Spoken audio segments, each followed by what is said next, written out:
না সাউন্ড হচ্ছিল এই জন্য।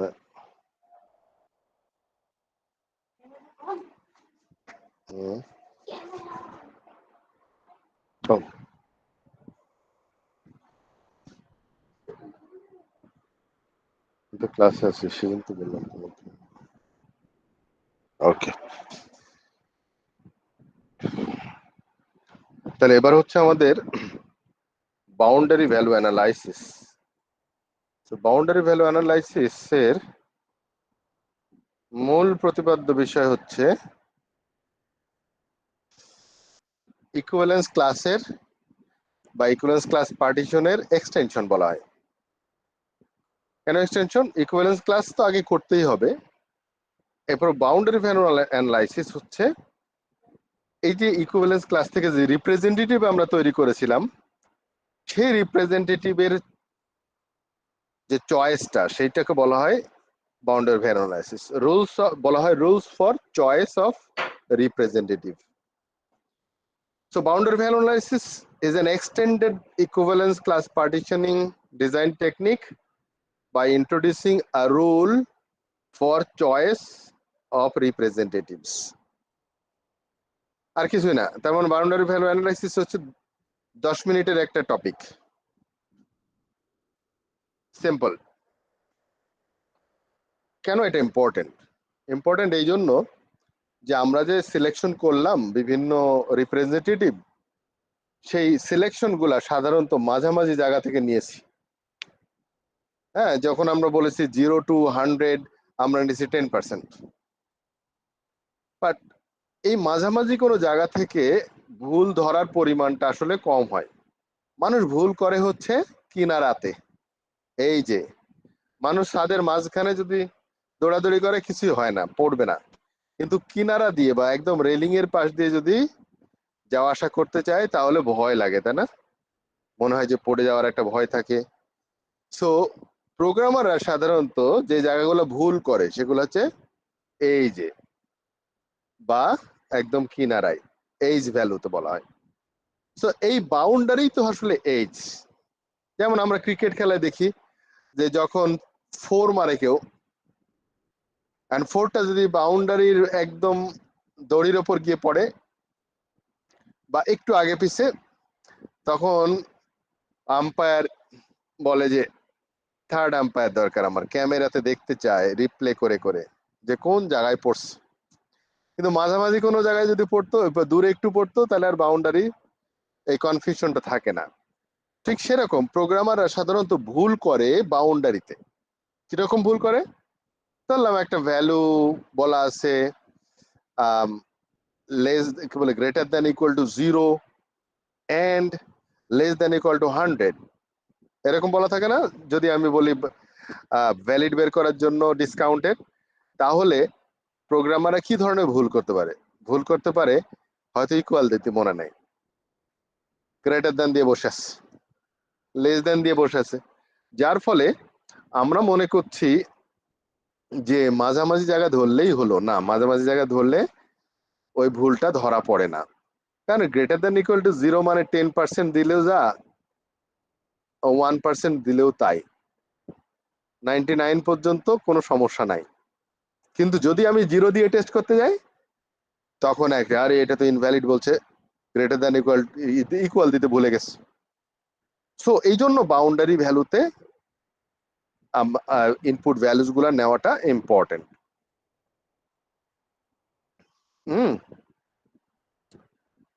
প্লিজ নোট, এখানে একটা নোট দেওয়া আছে কি experience shows that error ochre very frequently on the boundary of the value range. এটা আমাদের অভিজ্ঞতা থেকে আমরা দেখছি ভুলটা ওইখানে হয়। সো চয়েস অফ রিপ্রেজেন্টেটিভ এখন আমরা কি করব? বাউন্ডারির দিকে নিয়ে চলে আসবো। সো ডিফাইনিং বাউন্ডারি, যদি সিঙ্গেল ভ্যালু হয়, সিঙ্গেল নিউমেরিক্যাল ভ্যালু অথবা যে কোনো ভ্যালু সিঙ্গেল যদি হয় নিউমেরিক্যাল ভ্যালুর জন্য, যেমন x ইকুয়াল টু যদি 5 বলি, যেটা আমাদের ছিল হচ্ছে শিপিং কস্ট ইকুয়াল টু 19, তাই না? তাহলে 19 এর যদি আমি বলি তার নেবারিং ভ্যালু গুলা কি, প্রতিবেশী ভ্যালু কি?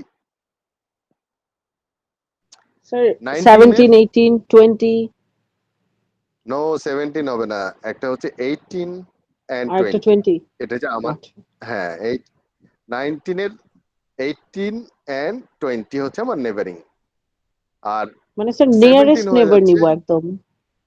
একদম নিয়ারেস্ট, কারণ হচ্ছে ওই 40 ঘর পর্যন্ত না আর কি, এটা একদম অ্যাডজাসেন্ট। হ্যাঁ, ওকে আমাদের স্যার। নেবার তো ইসলামের দৃষ্টিকোণ থেকে 40 ঘর চারিদিকে। জি স্যার।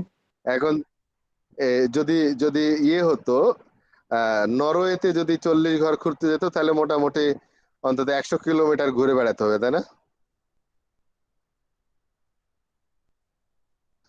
তো এনিওয়ে, আমাদের নেবারিং ভ্যালু বলতে বোঝাচ্ছে একদম অ্যাডজাসেন্ট ভ্যালু।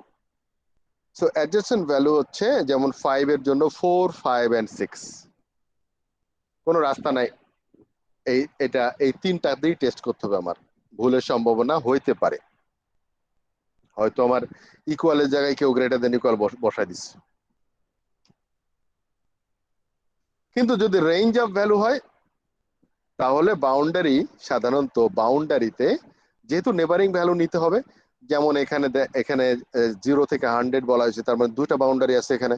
সো দুইটা বাউন্ডারিতে আমরা জিরোতে নিতে পারি -1, 0 এন্ড 1, আর 100 যেখানে বাউন্ডারি সেখানে আমরা জাস্ট আগে আর পরে +1 মাইনাস, হ্যাঁ, +-1 করতে হবে বাউন্ডারি ভ্যালু যদি আমি বের করতে চাই নেবারিং গুলা, +-1। তাহলে যদি এরকম হয়, তাহলে কি হবে, আমার বাউন্ডারি ভ্যালুর, এই নেবারিং বাউন্ডারি ভ্যালুর জন্য আমার যে জিনিসটা হচ্ছে সেটা হলো, আগে ছিল কয়টা টেস্ট কেস, এখন টেস্ট কেসের সংখ্যা বাড়বে, তাই না?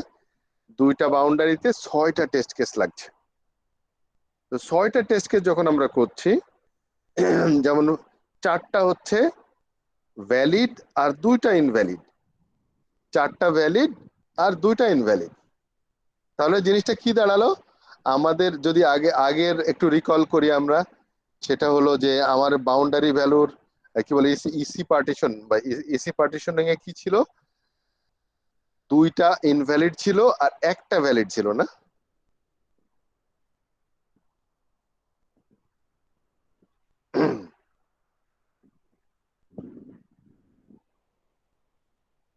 কি ছিল? একটা স্যার ছিল একটা -10। হুম, স্যার একটা বলেন। ইনভ্যালিড দুইটা ভ্যালিড ছিল। একটা ইনভ্যালিড ছিল, 2টা ভ্যালিড ছিল না, একটা ভ্যালিড ছিল, 2টা ইনভ্যালিড ছিল, কারণ 0 to 100 এর মধ্যে একটা ভ্যালিড ছিল আর 2টা ইনভ্যালিড ছিল, -10% আর এটা ছিল 200%, তাই না? জি স্যার। আচ্ছা, তার মানে এখন দেখা যাচ্ছে ভ্যালিডের সংখ্যা 4টা হয়ে গেছে, 0, 1, 99 এন্ড 100। তাহলে এরকম ভাবে যদি নাম্বার অফ টেস্ট কেস বেড়ে যায়, তাহলে তো এক্সপ্লোশন হয়ে যাবে, তাই না? খালি একটা ভেরিয়েবলে যদি এই অবস্থা হয়, তাহলে টোটাল প্রজেক্টে কি অবস্থা হতে পারে? হ্যাঁ, আলিমরান বলেন। স্যার এখানে যে এক্সাম্পলটা আছে 0 থেকে 100 পর্যন্ত, আমি হুম, যেটা বুঝতে পারতেছি সেটা হলো আমাদের যে টেস্ট কেসটা এখানে নিয়েছি, যদি 0 এবং 1 নেই, এদিকে 99 এবং 100 নেই, ভ্যালিড টেস্ট কেস তো এগুলোই ইনাফ, মাঝখানে তো 50 নেওয়ার দরকার নেই। কারণ হচ্ছে যদি আমার 0, 1 কাজ করে বা 99 এবং 100 কাজ করে, তাহলে বুঝবো 50 বা 60 এগুলোও কাজ করতেছে। সো মাঝখানে তো আর কোনো ভ্যালু নেওয়ার দরকার নেই, রাইট স্যার? রাইট। এবং এটা এতটা রাইট, বেশি রাইট হয়ে গেছে, এই জন্য আমরা বেশি রাইট হয়ে যাওয়ার কারণে টেস্ট কেস আগে ছিল একটা, এখন হয়ে গেছে আরো 4টা হয়ে গেছে, তার মানে হচ্ছে যে 3টা বেড়ে গেছে, মাঝে আর তো নেওয়ার কোনো প্রশ্নই আসে না। জি স্যার, ওকে, থ্যাংক ইউ। কিন্তু আমাদের যদি এরকম যদি বাড়তে থাকে, তাহলে টেক্সট এক্সপ্লয়শন হয়ে যেতে পারে, আমাদের টেক্সট এক্সপ্লয়শন হয়ে গেলে এক্সস্টিভ টেস্টিং এর মতো হয়ে যেতে পারে। প্রিন্সিপাল নাম্বার 2, সেখান থেকে বাঁচানোর জন্য আমরা অপটিমাম করব। কেমন করে অপটিমাম করব? বেসিক স্কিম হচ্ছে আমাদের বলে চুজ 3 ভ্যালুজ। এই 3, অনেকে বলবে যে 3 পয়েন্ট বাউন্ডারি ভ্যালু, কেউ বলে 2 পয়েন্ট বাউন্ডারি ভ্যালু। হ্যাঁ, তো 3 পয়েন্ট বাউন্ডারি ভ্যালু হচ্ছে বেসিক, যে আমার এই যে -1, 0 অ্যান্ড +1, এটা 3 পয়েন্ট বাউন্ডারি ভ্যালু বলে। তাহলে 3 পয়েন্ট বাউন্ডারি ভ্যালু হচ্ছে বেসিক, যার দুই পাশে দুইটা নেবারিং ভ্যালু থাকে। অল্টারনেটিভ পয়েন্ট অফ ভিউ থেকে যদি আমি দেখতে চাই, মানুষের ভুল হওয়ার সম্ভাবনাটা যেখানে, সেটা হচ্ছে greater than equal to, equal দিতে ভুলে যায়। তাহলে গ্রেটার দেন ইকুয়াল টু যদি দিতে গিয়ে ভুল হয়ে যায়, তার মানে আমার প্রবলেম হচ্ছে 0 অ্যান্ড 1-এ। আমরা -1 নিয়ে কোনো কথা বলছি না, কারণ -1 হচ্ছে ইনভ্যালিড, ওটা রাখতে হবে একটা। আর -1-এ আমার একটা -10 ছিল, ওটাকে আমি টেনে এসে বাউন্ডারিতে লাগাই রাখছি, আর কিছু না। সো মাইনাস এর মধ্যে আর কোনো সংখ্যা বাড়ে নাই, আমাকে একটা তো নিতে হবে, অত -1 নিলাম। কিন্তু আমার ইন্টেনশন হচ্ছে এই যে প্লাসের দিকে, 0 এবং 1 এই দুটার ভিতরে কোনটাকে বাদ দেওয়া যায় কিনা। আমি যদি গ্রেটার দেন ইকুয়াল দিতাম, তাহলে 0 দিয়ে টেস্ট করা যায়, 1 দিয়ে টেস্ট করা একই কথা। কিন্তু ইকুয়াল দিতে যদি ভুলে যাই, তাহলে কিন্তু 0 দিয়ে টেস্ট করলে ভুল হবে, 1 দিয়ে টেস্ট করলে একই থাকে, ভ্যালিডই হয়। আমরা যদি গ্রেটার দেন 0 বলি, তাহলে কি হবে, 1 হচ্ছে ভ্যালিড। তার মানে 0 দিয়ে যদি আমরা টেস্ট করে যদি ভ্যালিড পাই, তাহলে 1 তো হবেই। ওই যে ওরকম, ওই যে মাঝখানের 50 নেবো কেন আমি? তো এরকম 1 দিয়ে যদি টেস্ট করে পাই, তাহলে 2 নেবো কেন আমি? তো 0 দিয়ে যদি টেস্ট করে আমি ভ্যালিড পাই, তাহলে 1 তো ভ্যালিড হবেই, তাই না? সো সেই ক্ষেত্রে আমরা এটাকে অপটিমাম করার জন্য এই 1টা বাদ দেব। সো 0 দিয়ে যদি টেস্ট করে আমি ভ্যালিড পাই, তো 1 দিয়ে টেস্ট করে ভ্যালিড পাওয়া যাবেই। অতএব এটা নিয়ে টেনশন, ইভেন আমি যদি করেও গ্রেটার দেন দি ইকুয়াল না দিই, তাও 1 ভ্যালিড হবে। তাহলে ক্ষতিগ্রস্ত হচ্ছে খালি 0-কে, তাহলে 0-কে টেস্ট করাই হচ্ছে আমার মূল টার্গেট। তাহলে এদিক থেকে আমি 1 বাদ দিলাম। সেম ওয়েতে greater less than equal to 100 যখন বলছি, প্রবলেম হতে পারে 100 এর জন্য,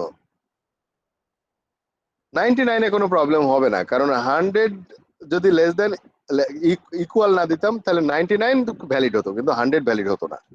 ঠিক এরকম আমরা 99 বাদ দিতে পারি, তখন হয়ে যায় 2 পয়েন্ট বাউন্ডারি ভ্যালু। তাহলে 2 পয়েন্ট বাউন্ডারি ভ্যালু হচ্ছে অপটিমাম। তাহলে আমরা ইজিলি দুইটা ভ্যালিড টেস্ট কেস বাদ দিতে পারি, 1 and 99 বাদ দিয়ে দুইটা ভ্যালিড টেস্ট কেস থাকলো, একটা 0, একটা 100, এটা বাদ দেওয়া যাবে না, কারণ এটা বাউন্ডারি থেকে সরালে বাউন্ডারি ভ্যালু টেস্ট হবে না। সো আমরা বাউন্ডারি ভ্যালু অ্যানালাইসিস করে দেখলাম ইকুইভ্যালেন্স ক্লাস পার্টিশনের থেকে একটা টেস্ট কেস বেড়েছে, বেশি বাড়ে নাই, কিন্তু আমার ভুলের সম্ভাবনাটা অনেক কমে যাবে এতে। এতটুকু ক্লিয়ার হয়েছে? জি স্যার, আমি তাহলে এখানে বাউন্ডারি ভ্যালু অ্যানালাইসিসটা করতেছি আসলে অপটিমাইজড ওয়েতে যাওয়ার জন্যই, টেস্ট কেস আসলে বাড়ানোর জন্য এক্স্যাক্টলি, না। দুটা টার্গেট, একটা হচ্ছে টেস্ট কেস বাড়ানোর জন্য না, একটা হচ্ছে বাউন্ডারিতে মানুষ ভুল করে, এই জন্য বাউন্ডারিতে রিপ্রেজেন্টেটিভ নেব। কিন্তু বাউন্ডারি ভ্যালুর যে রুলস, সেটাকে বলছে নেবারিং ভ্যালু নিয়ে। তো নেবারিং ভ্যালু নিতে গিয়ে দেখি যে টেক্সট এক্সপ্লোশন হয়ে যেতে পারে, সেই ক্ষেত্রে আমরা অপটিমাম করব। সো অপটিমাম করতে গিয়ে দেখলাম যে 4টার ক্ষেত্রে 2টা বাদ দেওয়া যায়, 2টা রাখা যায়। সো আগে ইকুইভ্যালেন্স ক্লাসে ছিল আমার একটা ভ্যালিড ছিল 10%, বাট এখন আমি 10%-কে 10% আর রাখবো না, আমরা করে দেবো 0% and 100% দিয়ে টেস্ট করে দেখব।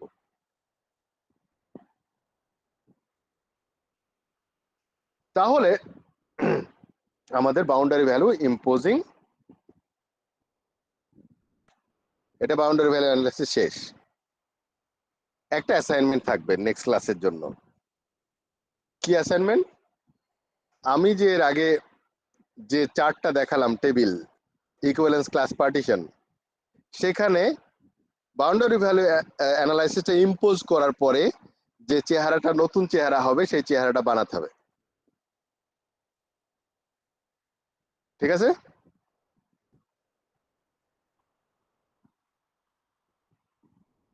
বোঝা গেছে ব্যাপারটা? জি স্যার।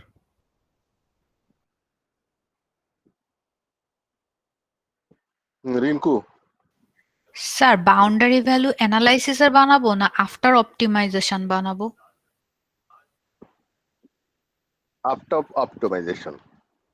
জি জি আমি ওই 6টা দিয়ে বানাতে বলছি না, অপটিমাইজেশন করেই আমার যে ইকুইভ্যালেন্স ক্লাস পার্টিশনিং এর যে পেমেন্ট মেথডের যে আমরা টেবিল যেটা করেছিলাম, ওর টেবিলটাকে কি কি চেঞ্জ করলে বাউন্ডারি ভ্যালু ইম্পোজ করে নতুন যে টেবিলটা তৈরি হবে, নাম্বার অফ টেস্ট কেস কিছুটা পরিবর্তন হতে পারে, সেটা হচ্ছে অ্যাসাইনমেন্ট।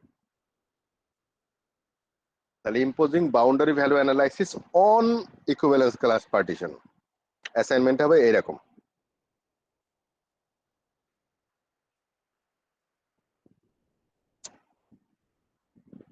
এনি কোশ্চেন বাউন্ডারি নিয়ে? আর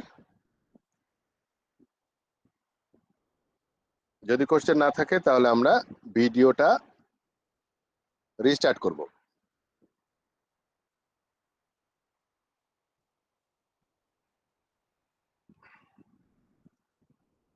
নো কোশ্চেন, ওকে।